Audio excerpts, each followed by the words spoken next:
ยกมือ10 นิ้วก้มจิ้วเกษาขอก้าววันตาสวัสดีเจ้าสวัสดีเจ้าตัวน้องจื้อเด็กหญิงกชออนนาลาจื้อเล่นจื้อน้องใบบัวกำลังเรียนอยู่ชั้นมัธยมศึกษาปีที่1โรงเรียนบ้านแม่เถยอำเภอลีจังหวัดลำพูนเจ้าวันนี้น้องก็รู้สึกเปิงอกเปิงใจขนาดเลยเจ้า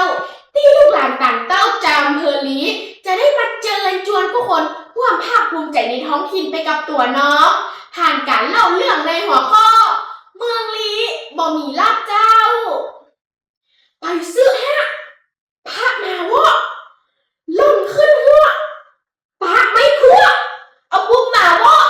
พ่อแม่พี่น้องเจ้าเวลาไผ่มาแอวเมืองลีถ้าไผ่ดินกับอู้สั้นๆจะอีบัดทีไปข้างหัวเตือนนะเจ้า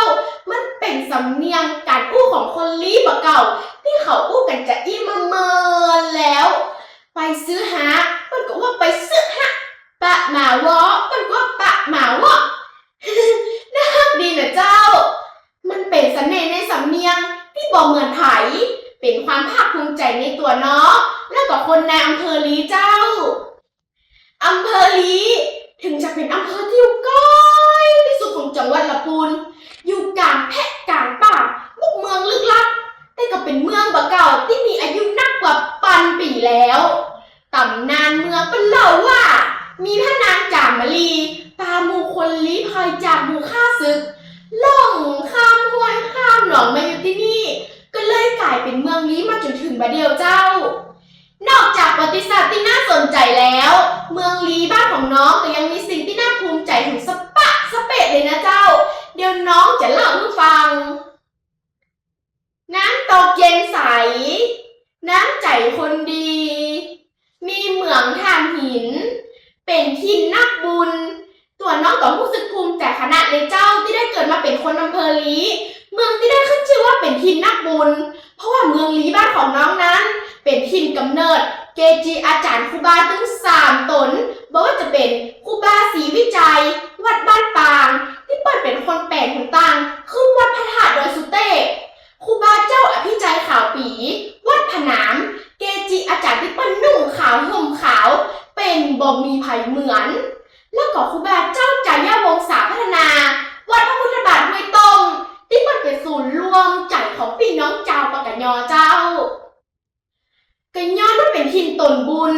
คนลี้ส่วนใหญ่ก็เลยเป็นคนจิตใจดีหุงยะกินยะตาลเข้าวัดเข้าวาเวลามีหยังก็ช่วยเหลือกันถ้าไผได้มาหันนะเจ้าก็จะพูดเลยว่าคนลี้นี่เป็นคนห่วมแหงห่วมใจกันขนาดไปตังใดก็ไปเป็นหมู่เป็นจุ่มม่วนงานสันแล้วกำได้มีงานบุญงานปอยนี่นะเจ้าบ่มีไผจิบาทจิแหงช่วยกันตกแต่งแปลงดากินหอมต่อมม่วนตั้งแต่งงานไปจนค่ำเอาจนแล้วกายแล้วงานคุณนะเจ้าป่ายบะปอวิถีชีวิตของคนที่นี่เปิ้นก็ยังคงรักษาหีดหอยบ่เก่าเอาไว้อยู่นะเจ้าบ่ว่าจะเป็นการแต่งตัวควย่องเปิ้นก็ใส่ผ้าเมืองใส่เครื่องเงิน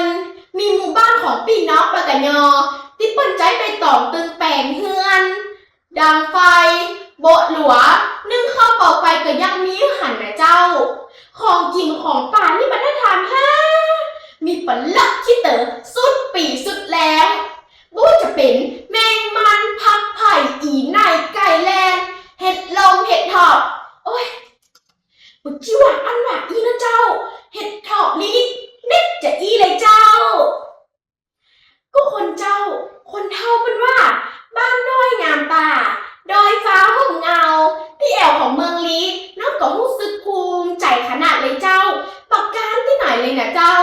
บอกว่าจะเป็นน้ำตกก้อหลวงน้ำตกสีเขียวมรกตที่งามอย่างกับน้ำตกบนสวรรค์ต่งกิกต่งนางงูที่เป็นกว้างกว้างไว้ทุกไผ่ที่ขยับมากางเต้นพอดาวก็ว่าปลาบ่าวปลาสาวมาแอวนี่ก็จับเปิงเลยนะเจ้า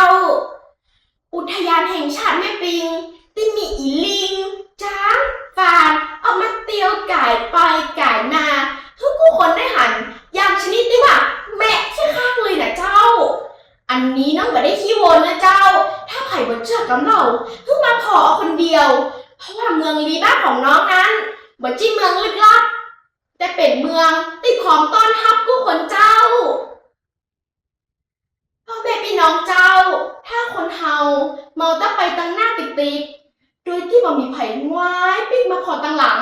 มันก็จะมีตั้งลงติดนะเจ้าสำหรับตัวน้องความภาคภูมิใจในท้องถิ่น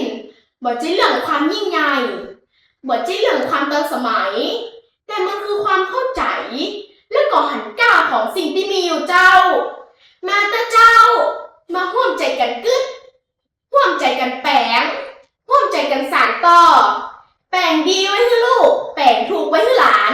ความภูมิใจนี้จะเป็นเสาจานเป็นหักเป็นฐานเพื่อเกิดการพัฒนาเจ้าขอบคุณเจ้า